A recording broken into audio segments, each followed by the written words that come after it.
श्री दुर्गा सप्तशती। मेधा ऋषि का राजा सूरत और समाधि को भगवती की महिमा बताते हुए मधु कैटवध का प्रसंग सुनाना। पहला अध्याय। मार्कंडेय जी कहते हैं कि सूर्य के पुत्र सावरणी, जिनको आठवां मनु कहते हैं, उनकी उत्पत्ति सुनो। मैं विस्तार के साथ कहता हूँ।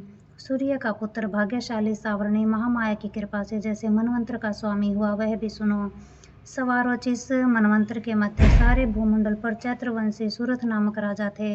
ये अपनी प्रजा को पुत्रों के समान पालन करते थे। उसी समय कोला विध्वंसी राजा इनके शत्रु हो गए। महाराज सूरत के साथ इनका युद्ध हुआ। राजा सूरत के पास सेना बहुत अधिक थी, किंतु फिर भी वे युद्ध में हार गए। अपने प्रबल शत्रुओं द्वारा हारा हुआ राजा वापिस आकर अपने नगर में राज्य करने लगा।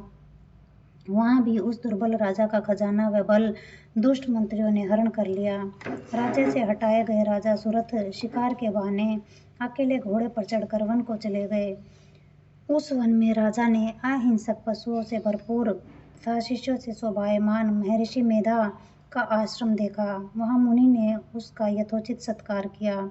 नगर की ममता के आकर्षण से राजा सोचने लगा कि मेरे पूर्वजों का पाला हुआ नगर मुझसे छीन लिया गया है।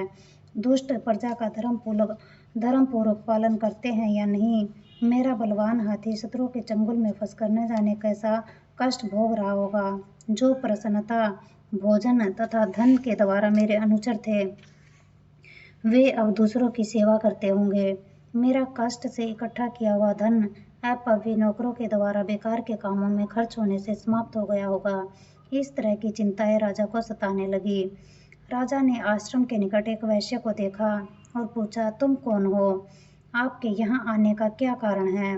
तुम शोक से दुखी दिखाई पड़ते हो। राजा के नम्र वचन सुनकर वैश्य विनय पूर्वक बोला, मैं धनिक कुल में उत्पन्न हुआ हूँ। मेरा नाम समाधि है। मेरे दुष्चरित्र पुत्र और पुत्र बंधुओं ने धन के लोभ से मेरा धन छीनकर मुझे निकाल दिया है, इसलिए मैं वन में चला आया हूँ। अपने परिवार के आचरण व सुख दुख के विषय में अब तक कोई समाचार नहीं मिला। मेरे पुत्र सदाचार में रत है या दुराचार में लगे हैं, यह कुछ नहीं जानता। राजा बोला, जिन धन के लोभी पुत्र स्त्री आदि ने तुम्हें घर से निकाल दिया, उनके प्रति अभी तक आपके हृदय में प्रेम क्यों है?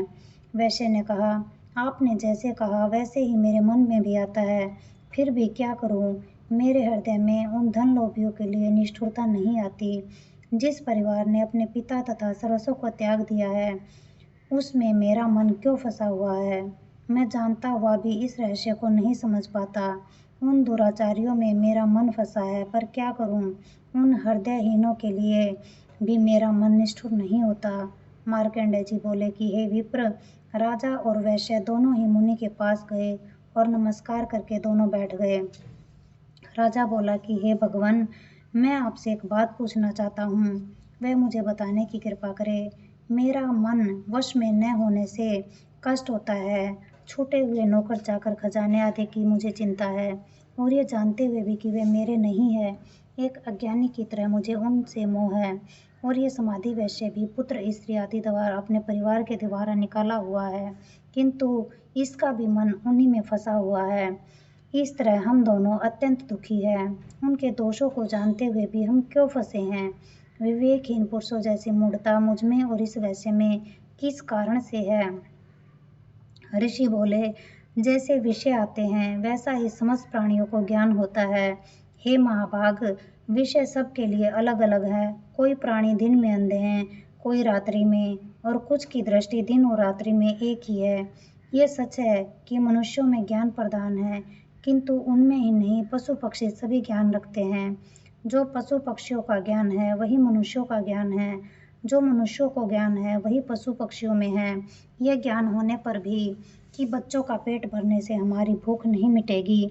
इन पक्षियों को देखो कि अपने बच्चों की चोंच में मोहवश स्वयं सुधा से पीड़ित होते हुए भी अनाज के दाने डालते हैं। मनुष्य भी उपकार की आशा से पुत्रों का मोह करते हैं। क्या तुम यह नहीं देखते हो कि संसार पालक विष्णु की महामाया के प्रभाव से मनुष्य ज्ञानवान होने पर भी मोह माया में फंसे रहते हैं? इसमें कुछ आश्चर्य की बात नहीं, क्योंकि जगत उत्पत्ति भगवान विष्णु की योग निद्रा महामाया में संपूर्ण जगत मोहित है। ये चराचर जगत को उत्पन्न करने वाली भगवती ज्ञानी पुरुषों के मन को भी मोह में फंसा देती है।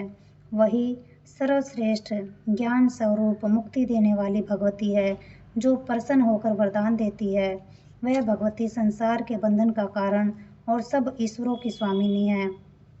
यह सुनकर राजा सूरत ने पूछा, हे भगवान, आप जिसे महामाया कहते हैं, वह भगवती कौन है? वह कैसे उत्पन्न हुई और उसके क्या कर्म हैं? हे ब्रह्मांड, मैं उसकी स्वरूप, उत्पत्ति और स्वभाव आपसे सुनना चाहता हूँ। ऋषि ने कहा, वह भगवती नित्य जगत मूर्ति है। वह संपूर्ण जगत उसी का बनाया हुआ है। फिर भी भक्तों के हित के लिए अनेक प्रकार से उसकी उत्पत्ति हुई है। वह मैं कहता हूँ, सुनो। जब देवताओं का कार्य सिद्ध करने के लिए वह उत्पन्न होती है, तब वह नित्य होने पर भी वह उत्पन्ना कहलाती है। कल्प के अंत में जब जगत जलमय हो गया और विष्णु भगवान शेष शैया पर सो गए, तब उनके कान के मैल से मधु और कैटभ नाम के दो भयानक असुर उत्पन्न होकर ब्रह्मा को मारने के लिए दौड़े। विष्णु भगवान की नाभि में फूले हुए कमल पर बैठे हुए ब्रह्मा ने उन दोनों उग्र असुरों को देखकर और जनार्दन विष्णु को सोया हुआ जानकर उनको जगाने के लिए अपने नेत्रों में जो योग निद्रा, विश्वेश्वरी, जगद्धात्री, संसार की स्थिति और नाश करने वाले विष्णु भगवान के तेज की अनुपम शक्ति निद्रा रूपी भगवती की इस प्रकार स्तुति की। ब्रह्मा जी बोले कि हे भगवती, तुम स्वाहा स्वधा व षटकार रूपिणी हो। आप सवर स्वरूपिणी हो और अमृत रूप हो। नित्य अक्षरों में हर्ष, दीर्घ और लुप्त स्वरूप स्थिति हो। आप नित्य अर्ध मात्रा में स्थित हो, जिससे विशेषकर कोई उच्चारण नहीं कर सकता। वे आप ही है। आप सर्वोपरि माता है। आप ही सारे विश्व को धारण और उत्पन्न करती है। आप ही पालन और नाश करने वाली है। रचना के समय सृष्टि रूपी और पालन के समय स्थिति रूपी है। और हे जगत मात्रे, अंत में इस संसार को आप ही संहार करती है। आप महाविद्या, महामाया, महामेधा, महास्मृति, महामोहा, महादेवी, महासुरी है और सारे विश्व की सत्य, रज, तप, रूप, त्रिगुणमयी प्रकृति भी आप ही है। भीषण कालरात्रि, महारात्रि और मोहरात्रि भी आप ही है। आप श्री ईश्वरी ही और ज्ञान स्वरूप बुद्धि है। लज्जा, पुष्टि, तुष्टि, शांति और क्षमा भी आप ही है।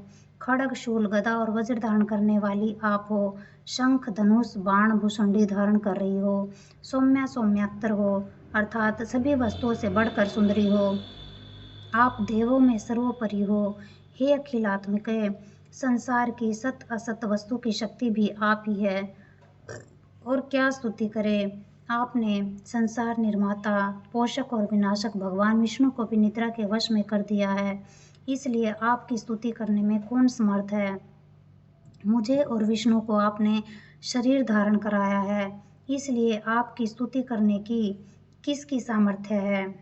हे देवी, आपके ऐसे उदय प्रभाव के द्वारा ही आपकी स्तुति होती है। हे देवी, आप इन मधु कैटभ असुरों को मोह के वश में करो और जगत के स्वामी विष्णु जी को जगा दो और इन राक्षसों को मारने के लिए उन्हें प्रेरित कीजिए। ऋषि बोले, जब ब्रह्मा जी ने महाकाली तामसी देवी की यह स्तुति की, तब वह महामाया विष्णु भगवान को जगाने के लिए भगवती की छाती से निकलकर ब्रह्मा जी के मुख के सामने खड़ी हो गई और योग निद्रा से मुक्त होकर भगवान विष्णु उठ बैठे। विष्णु भगवान उन दोनों मधु कैटभ को देखकर उन दोनों से युद्ध करने लगे। इस प्रकार उन राक्षसों से भगवान विष्णु का 5000 वर्ष पर्यंत तक युद्ध हुआ।